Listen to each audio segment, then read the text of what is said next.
saya Pak Siswanto. Saya tugas di Puskesmas Sekolah. Jadi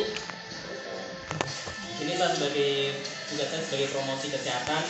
Dengan sekedar informasikan Bapak Ibu masalah COVID ya.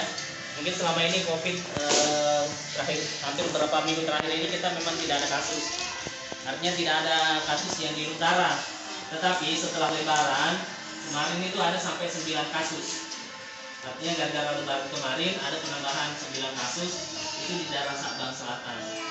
Memang belum sampai di sini, cuma kita antisipasi jangan sampai nanti ada gejala teman yang tetangga yang ada gejala positif atau menunjukkan gejala-gejalanya, itu lebih baik dibawa ke puskesmas untuk diperiksa. Karena kalau dia sudah dipastikan positif itu dia langsung diisolasi di rumah. Isolasi di rumah itu artinya betul-betul dia tidak boleh keluar supaya tidak menularkan ke orang lain.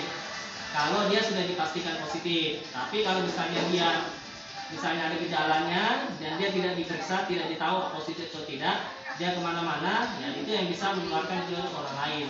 Karena terserah Bapak Ibu, saya sendiri pribadi pernah positif satu keluarga, saya, istri saya, anak saya.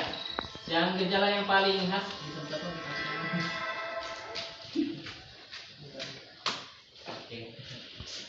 terus terang saya sama istri saya sama saya itu positif semua. Pernah itu bulan 2 kemarin. Kalau istri sama anak-anak saya itu yang gejalanya yang paling khas itu adalah hilangnya penciuman. Dia bau minyak kayu putih tidak ada sama sekali. Dirasa anak-anak saya juga rasa tidak ada. Tapi saya sendiri pribadi tidak ada gejala. Jadi orang yang positif itu dia bukan langsung sakit kayak masuk di rumah sakit, tapi bisa saja dia gejala awalnya itu hilang penciuman, tapi tidak merasakan yang lainnya baru-baru apa ya. Itu salah satu gejalanya. Dan yang kita takutkan sebenarnya Bapak Ibu ini ya varian dari India ya. Nonton ya beritanya ya. Bagaimana kasus corona di India? Awalnya itu India itu sudah hampir tidak ada kasus, tapi melonjak lagi sampai sekarang jadi pecah rekor. Setiap hari itu sampai 300.000, 400.000 satu hari positif. Yang meninggalnya itu sekitar 4 ribuan di India, sampai mayatnya itu karena tidak sempat dibakar, dibuang di sungai-sungai ya. Mudah-mudahan tidak sampai ke Indonesia. Cuma virusnya ini dari India sudah masuk di Indonesia. Ya, jadi kalau sudah ada masuk, kita takutkan begitu ya, melonjak lagi sampai seperti dia. Tapi yang penting kita jaga diri, tetap pakai masker, cuci tangan, jaga jarak ya, insya Allah enggak. Itu yang pencegahan yang paling sering ya. Terus yang kedua, ini yang paling penting adalah vaksinasi COVID. Kalau kami Bapak Ibu semua di puskesmas itu sudah divaksin dan tidak ada yang menimbulkan gejala yang ditakutkan ya. Kan banyak ya berita-berita awal-awal dulu kan, banyak meninggal atau apa, kemudian tidak ada di. Cuma kebetulan orang-orang yang sengaja menyebarkan itu supaya orang takut vaksin. Sebenarnya itu vaksin 96 sampai 98% orang yang sudah divaksin itu tidak jadi sakit karena corona. Kalau misalnya ada corona yang masuk karena dia divaksin itu tidak jadi sakit. Kalaupun sakit ringan gejalanya ya.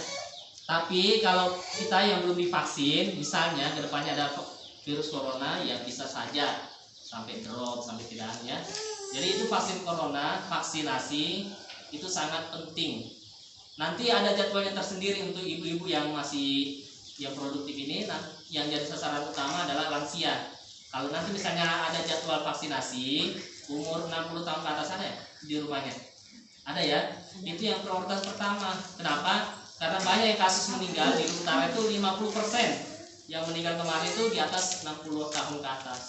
Makanya yang pertama yang mau divaksin itu ya orang-orang tua di atas 60 tahun. Nanti akan ada jadwalnya menyusul. Ya, jadwalnya akan menyusul dan kemungkinan mungkin kalau di Fatimah akan difokuskan di kantor desa atau mana. Yang jelas nanti akan sampaikan jadwalnya. Karena kalau misalnya kita disuruh ke Tolada mungkin agak jauh ya.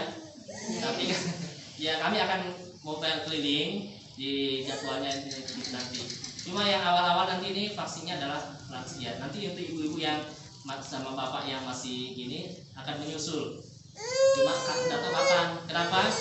Vaksin yang awalnya sekarang untuk Indonesia semuanya dialihkan ke India.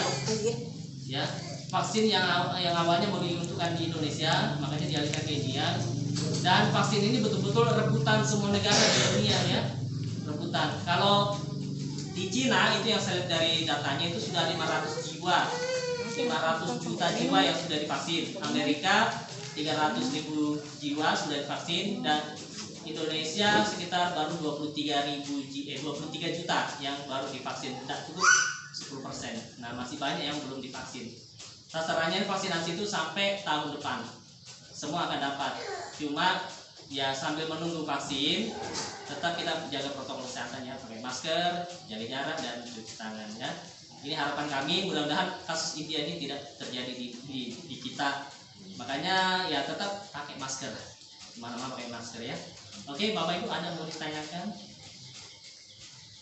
Oke, makasih. Oke, assalamualaikum warahmatullahi wabarakatuh.